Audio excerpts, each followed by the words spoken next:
अध्यात्म विश्व विज्ञान यूट्यूब चैनल पर शंका समाधान सत्र में आपका हार्दिक स्वागत है। जब भी जाति, कुल, वर्ण आदि शब्दों का प्रयोग हम भाषा में करने लगते हैं तो हमारे अनंत प्रकार के मत और अनंत प्रकार के मतांतर तैयार होने लगते हैं। कुछ लोग जाति और कुल को ही सत्य मानते हैं। वो कहते हैं कि जातियां ही सत्य है, क्योंकि जातियों के आधार से हमें आरक्षण मिलता है, जातियों के आधार से हमें सम्मान मिलता है, जातियों के आधार से समाज बंधन दृढ़ होते हैं, जातियों के आधार से ही विवाह और अन्य जो रूढ़ियाँ परंपराएं हैं उनका पालन किया जाता है। फिर कुछ लोग कुल को ही सत्य मानते हैं। हम इस कुल के हैं, हम उस कुल के हैं और कुलाभिमान धारण करते हैं और अपने ही कुल का संगठन करने में ही पुरुषार्थ समझते हैं और अपने ही कुल का सदैव गुणगान और स्तुति करते रहते हैं और अन्य कुलों में दोष निकालना यही उनका नित्य कर्म हो जाता है। लेकिन श्रीमद् भगवद गीता वर्ण को प्राधान्य देती है। क्यों? क्योंकि वर्ण सभी जीवों के साथ में उपजत ही आते हैं और उपजत ही वो स्वभाव आता है। एक प्रकार का विशिष्ट ऐसा गुण, विशिष्ट ऐसा आचरण लेकर वो जीव आता है और कालांतर में जब वो जीव अपने समझ में आ जाता है तब उसके वो स्वभाव, गुण, कर्म, उसके संस्कार, उसकी वासनाएं ये प्रकट होने लगती है, दिखने लगती है और इसीलिए वर्ण को ही महत्व दिया गया है। भगवान श्री कृष्ण जी ने कहा है कि अपने वर्ण के कर्म को आचरना ही सिद्धि प्राप्ति का मूल कारण है। अपने वर्ण कर्म से ही मनुष्य को सफलता मिलती है। देखा देखी अन्य वर्ण का आचरण करने से हम न अपने वर्ण का कर्म करके निश्चिंत और समाधान प्राप्त कर सकते हैं और अन्य वर्ण का कर्म जो हमारे स्वभाव से ही नहीं हो सकता उसको करने का प्रयत्न करते रहते हैं और असफल भी होते हैं और अनेक प्रकार के मुसीबतों को, संकटों को सदैव अपने पास बुलाते रहते हैं और हमारा जीवन संघर्षमय ही गुजर जाता है। इसलिए भगवान श्री कृष्ण जी वर्ण पर विशेष जोर देते हुए कहते हैं कि अपने वर्ण का कर्म करना चाहिए। अब प्रश्न ये आया है कि वर्ण निश्चित कैसे होते हैं? ये वर्ण निश्चित कौन करता है? तो वर्ण का निश्चित करते हैं हमारे स्वभाव और इसीलिए इस अंक में हम उन वर्ण स्वभाव का, उन स्वभाव जिस गुणों से बना है उन गुणों का और उन गुणों से जो कर्म होते हैं उन कर्मों का विचार करेंगे। आइए इसके लिए हमने श्रीमद् भगवद गीता के 18वें अध्याय मोक्ष संन्यास योग के कुछ श्लोक लिए हैं। उसी श्लोक से हम वर्ण विचार को ध्यान में लाएंगे। न तदस्ति पृथिव्यां वा दिवि देवेषु वा पुनः सत्वं प्रकृति जैर्मुक्तं यदेभिः शास्त्रीभिर्गुणे ब्राह्मण क्षत्रिय विशाम शूद्राणां च परन्तप कर्माणि प्रविभक्तानि स्वभाव प्रभवैर्गुणे शमो दमस्तपः शौचं क्षान्तिरार्जवमेव च ज्ञानं विज्ञानमास्तिक्यं ब्रह्म कर्म स्वभावजम् शौर्यं तेजो धृतिर्दाक्ष्यं युद्धे चाप्य पलायनं दामीश्वर भावश्च क्षात्रं कर्म स्वभावजम् कृषि गोरक्ष वाणिज्यं वैश्वकर्म स्वभावजम् परिचार्यात्मकं कर्म शुद्धस्यापि स्वभावजम् स्वे स्वे कर्मण्यभिरतः संसिद्धिं लभते नरः स्वकर्मनिरतः सिद्धिं यथा विन्दति तच्छृणु यतः प्रवृत्तिर्भूतानां येन सर्वमिदं ततं स्वकर्मणा तमभ्यर्च सिद्धिं विन्दति मानवः श्रेयान् स्वधर्मो विगुणः परधर्मात् स्वनुष्ठितात् स्वभावनियतं कर्म कुर्वन्ना प्रोति किल्बिषम्। इसका सरल अर्थ देखें। प्रकृति से होने वाले गुणों से तीन मुक्त है, ऐसी वस्तु धरती में, सुरों में, स्वर्ग में नहीं। ब्राह्मण, क्षत्रिय, वैश्य और शूद्र परंतप, इनके कर्म है भिन्न, स्वभाव गुण से हुए। शम, दम, तप, शौच, शांति और सुशीलता, ज्ञान, विज्ञान, आस्तिक्य, ब्रह्म कर्म स्वभाव से। शौर्य, तेज, धृति, दाक्षम, युद्ध से भागना नहीं। दान, ईश्वर का भाव, क्षत्रियों का स्वकर्म ये। खेती, गोपालना, बंज, वैश्यों का निज कर्म है। सेवा करना यही एक कर्म शूद्र स्वभाव का। करे जो अपना कर्म, सिद्धि की प्राप्ति है तिसे। स्वकर्म रति वाले को मिलती है सिद्धि, वो सुनो। जिससे भूत करे कर्म, विश्व में सब व्याप्त जो। उसको स्वकर्म के द्वारा भजे, वो ज्ञान है गहे। स्वधर्म अगुणी श्रेष्ठ, अक्लेशी अन्य धर्म से। वर्ण का कर्म करने से पाप में विधता नहीं। भगवान श्री कृष्ण जी अर्जुन को उपदेश कर रहे हैं कि प्रकृति से होने वाले गुणों से तीन मुक्त है, ऐसी वस्तु धरती में, सुरों में, स्वर्ग में नहीं। इसका आशय यह है कि सत्वगुण, रजोगुण और तमोगुण, ये तीन गुणों में ही इस विश्व की प्रत्येक वस्तु, चर, अचर, सजीव, निर्जीव, जड़, चेतन और जो भी कोई इस विश्व में उपस्थित वस्तु है, जीव है, वो इन तीनों गुणों के पार है ही नहीं। तीनों गुणों में ही है। कोई सत्वगुण प्रधान है, कोई रजोगुण प्रधान है, कोई तमोगुण प्रधान है। तो इस तरह ऐसी वस्तु ही धरती पर नहीं है जो इन तीनों गुणों से मुक्त हो। अब ब्राह्मण, क्षत्रिय, वैश्य और शूद्र परंतप, इनके कर्म है भिन्न, स्वभाव गुण से हुए। इनके कर्म भिन्न भिन्न हैं। क्यों? क्योंकि इनके स्वभाव और इनके गुण भिन्न भिन्न हैं, इसलिए इनके कर्म भी भिन्न हैं, स्वभाव भी भिन्न है, चरित्र भी भिन्न है।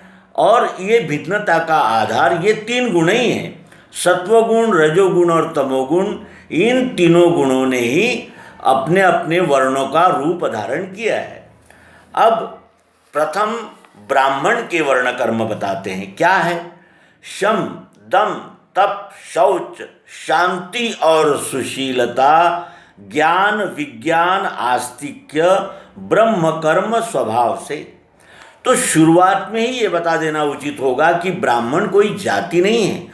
ब्राह्मण जाति में निर्माण होकर नीच कर्म करने वाले व्यक्ति भी उपस्थित है। हम उनसे, हमारे नज़र में है, हमने उनको देखा है, उनका यानी साथ संगत करके हम जान चुके हैं कि वो भले ही जात के ब्राह्मण हैं, लेकिन वो चांडाल है। तो फिर जात का अभिमान रखने से क्या अर्थ है? क्योंकि श्रीमद् भगवद गीता में भगवान श्री कृष्ण भी वर्ण के ब्राह्मण चाहते हैं, और वर्ण के ब्राह्मण होने के लिए इन गुणों का हम में रहना आवश्यक है। अब कौन से गुण हैं, इसको विस्तार से देखें। शम, शम किसे कहते हैं? जो शमन करना जानते हैं। जैसे क्रोध का आवेग आ गया, काम का आवेग है, या मोह का आवेग है, लोभ का आवेग है, इन आवेगों को जो शमन कर सकते हैं वो गुण ब्राह्मण में होता है। फिर वो चाहे किसी भी जात का हो, पात का हो, पंथ का हो, भाषा का हो, राष्ट्र का हो, कोई भी हो, यदि उसमें शम नाम का ये गुण है तो वो ब्राह्मण है। फिर उसके अनंतर उसमें होता है दम। दम किसे कहते हैं? जब हमारा मन मानता ही नहीं, उन विषयों को, उन वृत्तियों की ओर सतत आकर्षित होता रहता है, तब उस पर यानी नियंत्रण करने के लिए दम का उपयोग किया जाता है। दम यानी दबाना, उसको दबाने की पात्रता उसमें होती है, वो एक ब्राह्मण में गुण होता है। तप, तप किसे कहते हैं? तप कहते हैं तत्व को पहचानना। इस पिंड का ब्रह्मांड से क्या संबंध है, इसको जानना। त यानी तत्व, प यानी पहचान। तत्व की पहचान करना, और दूसरा भी व्यावहारिक अर्थ यहाँ लेना उचित होगा। तप का अर्थ होता है किसी भी ज्ञान विज्ञान को प्राप्त करने के लिए सहन शक्ति रखकर उसका सतत लगन के द्वारा यानी लगातार उसको ट्रेस करना, उसके पीछे पड़ जाना और ज्ञान विज्ञान को प्राप्त करके ही रहना, इसे तप कहते हैं। फिर शौच, शौच कहते हैं स्वच्छता। शौच का अर्थ होता है साफ सुथरापन। तो साफ सुथरापन किसका किसका हो सकता है? शरीर का साफ सुथरापन, मन का साफ सुथरापन, बुद्धि का, चित्त का, अहंकार का साफ सुथरापन। अब इसमें साफ सुथरापन का अर्थ यह है कि किसी के विषय में यानी दुर्बुद्धि न रहना और मन की चंचलता न रहना, मन को निर्मल रखना, असूया, छल, कपट, बेईमानी, इनसे परे हो जाना, यानी मन की शुद्धि। बुद्धि की शुद्धि क्या है? बुद्धि से किसी का भी अहित करने के लिए प्रवृत्त न होने देना, ये बुद्धि का शुचित्व है। शांति, शांति किसे कहते हैं? इस जीवन में संघर्ष के अनेक प्रसंग आते हैं। कभी मान मिलता है, कभी सम्मान मिलता है, कभी अपमान मिलता है, कभी सुख, कभी दुख। ये धूप छांव का खेल, ये सारा जीवन होता है। और कैसा भी प्रसंग आ जाए उसकी शांति चलायमान नहीं होती, वो शांत रहता है। शांत रहने का अर्थ ये नहीं है कि वो केवल सहन ही करता है। शांत का अर्थ ये होता है कि वो उद्विग्न नहीं होता, वो उत्तेजित नहीं होता, वो उद्वेलित नहीं होता है। वो शांत चित्त से किसी भी समस्या का सामना करने में सक्षम होता है। और सुशीलता, वो शील का चारित्र्यवान होता है। ये शब्द जितने आसान लग रहे हैं उच्चार करने में, उतने आसान नहीं हैं। ये हमारी परीक्षा लेने वाले शब्द हैं। सुशीलता का अर्थ क्या है? अपने चारित्र का पावित्र्य, अब यानी जो अपने हक का है उसी का उपभोग लेना, अन्य की चिकनी चुपड़ी देखकर ललचाना आदि प्रकार से जो ये यानी मन को मोहने वाले जो प्रसंग आते हैं उसमें भी अपने चारित्र को चलायमान न होने देना, ये सुशीलता है। और इसके अनंतर ज्ञान, ज्ञान किसे कहते हैं? जानकारी को ज्ञान कहते हैं। जिस भी विषय की हम जानकारी प्राप्त करते हैं उसको ही उस विषय का ज्ञान कहते हैं। ज्ञान केवल जानकारी होती है, लेकिन ज्ञान के साथ विज्ञान भी उसके पास होता है। विज्ञान का अर्थ क्या होता है? तर्क की, अनुभव की, और जिसे कहते हैं व्यवहार की कसौटी पर कस लेना, इसे विज्ञान कहते हैं। और ये विज्ञान भी होता है उसमें, और विज्ञान दृष्टि भी होती है। आस्तिक्य, आस्तिक्य क्या होता है? आस्तिक्य का अर्थ होता है आस्था रखना। जैसे आस्तिक्य का अर्थ ये है कि ये सारा विश्व ही एक दूसरे के साथ जुड़ा हुआ है। अगर इसका एक भाग भी अगर दुखी है, पीड़ा से ग्रस्त है, तो इस संपूर्ण विश्व में भी शांति, आनंद, समाधान नहीं रह सकता।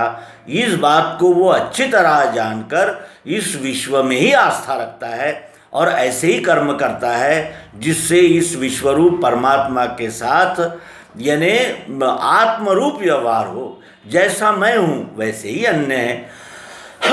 जैसे मुझे दुख और क्लेश होते हैं, जैसे मुझे पीड़ा होती है, वैसे ही अन्य लोगों को होता है। इस प्रकार जानना ही आस्तिक्य है। और ब्रह्म कर्म स्वभाव से, यही ब्रह्म कर्म है। ब्रह्म कर्म 9 होते हैं। कौन से? शम, दम, तप, शौच, शांति, सुशीलता, ज्ञान, विज्ञान, आस्तिक्य। ये ब्रह्म कर्म है जो स्वभाव से ही उसे प्राप्त होते हैं। अगर कोई अंग्रेज है, अगर कोई अफ्रीकन है और उसमें भी अगर ये गुण हैं तो वो भी ब्राह्मण ही है। ब्राह्मण जाति का मान्य नहीं हो सकता, वर्ण का ही ब्राह्मण होता है। अगर ये 9 गुण जिसमें नहीं है, 5 गुण भी है तो भी वो ब्राह्मण है, 4 गुण है तो भी वो ब्राह्मण है। ये सभी गुण सब में हो ऐसा भी नहीं कह सकते, और सभी गुण एक ही व्यक्ति में हो ऐसा भी नहीं कह सकते। लेकिन ब्राह्मण होने के लिए इन 9 गुणों की यानी अधिक से अधिक इन 9 गुणों में से जो यानी कुछ गुण, 4-5 गुण भी क्यों न हो, होना आवश्यक है, तभी वो ब्राह्मण है, ऐसा श्री कृष्ण जी मान्य करते हैं। और उसके अनंतर वो कहते हैं क्षत्रिय के गुण बताते हैं। क्षत्रिय किसे कहना चाहिए? शौर्य, तेज, धृति, दाक्ष, युद्ध से भागना नहीं, दान, ईश्वर का भाव, क्षत्रियों का स्वकर्म। ये क्षत्रियों में 7 गुण होते हैं। शौर्य, वो पराक्रमी होता है, वो कायर नहीं होता, वो कापुरुष नहीं होता, मुर्दार नहीं होता, उसमें शौर्य होता है। न्याय रक्षा करने के लिए जो सदैव तत्पर होता है, पराक्रमी होता है और निडर होता है, उसे शौर्य कहते हैं। वो क्षत्रिय में होता ही है शौर्य। तेज होता है उसमें, दूसरा गुण उसमें होता है तेज। तेज किसे कहते हैं? ईमानदारी का तेज और चारित्र्य का तेज और निष्कलंकता का तेज उसमें अवश्य ही होता है। फिर उसमें होता है धृति। धृति कहते हैं धैर्य को। कैसा भी कठिन प्रसंग आ जाता है तब वो अपने धैर्य को नहीं छोड़ता, धैर्यशील होता है। उसमें धृति नाम का एक तीसरा गुण होता है। दाक्ष, दाक्ष का अर्थ होता है दक्षता। वो सदैव जागृत और यानी जैसे कहते हैं कि सावधान होता है, उसे कहते हैं दाक्ष। फिर उसमें होता है युद्ध से भागना नहीं, और युद्ध से वो कभी नहीं भागता। श्री कृष्ण जी भी युद्ध से भाग गए, किस लिए? उन्होंने क्या यानी शत्रु को क्षमा कर दिया? नहीं, फिर जरासंध को उसका दंड दिया ही दिया। यानी वक्त आने पर वो भाग भी सकता है, लेकिन अपने जो टारगेट है, अपना जो ध्येय है, उसको नहीं छोड़ता। ये है युद्ध से भागना नहीं, अपलायन। दान, उसमें दान होता है, दातृत्व का भाव होता है, उदारता होती है। उसमें फिर क्या होता है? ईश्वर का भाव। ये सब ईश्वर ही है, ये विश्व ही ईश्वर का यानी प्रगट स्वरूप है, ऐसा उसमें दृढ़ निश्चय होता है। ईश्वर का भाव, ये क्षत्रियों का स्वकर्म, ये क्षत्रियों के स्वकर्म है 7। ये जिनमें होते हैं वो क्षत्रिय है। केवल कुल नाम क्षत्रिय होने से कोई क्षत्रिय नहीं हो जाता। ये 7 गुण जिसमें है वही क्षत्रिय होता है। फिर वैश्य, वैश्य में जो गुण दर्शित होते हैं वो बताए जाते हैं। वो कहते हैं खेती, कृषि करना, गोपालना, यानी जो इंद्रियधारी प्राणी है उनकी ज़रूरतों को पूरी करना। व्यापारी कहाँ कहाँ से माल लाता है और हमारी ज़रूरतों को पूरा करता है, इसलिए उसे गो कहते हैं इंद्रियों को। और इंद्रियधारी मनुष्यों के, इंद्रियधारी जीवों की आवश्यकताओं को पूर्ति करना, ये वैश्य का कर्म है। बंज, बंज का अर्थ होता है व्यापार। ये वैश्यों का निज कर्म है। वैश्यों के निज कर्म कितने हैं? 3। कौन से? खेती, गोपालना और व्यापार। और शूद्र का भी, शूद्र का एक ही कर्म होता है। वो क्या है? वो है श्रम, शारीरिक श्रम से शूद्र कार्य करता है। तो ये सेवा करना, यही एक कर्म शूद्र स्वभाव का। हमने ब्राह्मण, क्षत्रिय, वैश्य, शूद्र में श्रेणियां बना ली और शूद्र को यानी हीन मानने लगे। और शूद्र जिन्हें कहा जाता है वो इसलिए नहीं कहा जाता कि वो निम्न दर्जे के हैं, वो इसलिए कहा जाता है कि उनसे ब्राह्मण की तरह ज्ञान विज्ञान लेना देना नहीं बन सकता, क्षत्रिय के तरह न्याय रक्षा का कर्तव्य नहीं हो सकता, वैश्य के तरह व्यापार गोरक्षण नहीं हो सकता। इसलिए उसे शारीरिक श्रम करना, यही उसका कार्य होता है।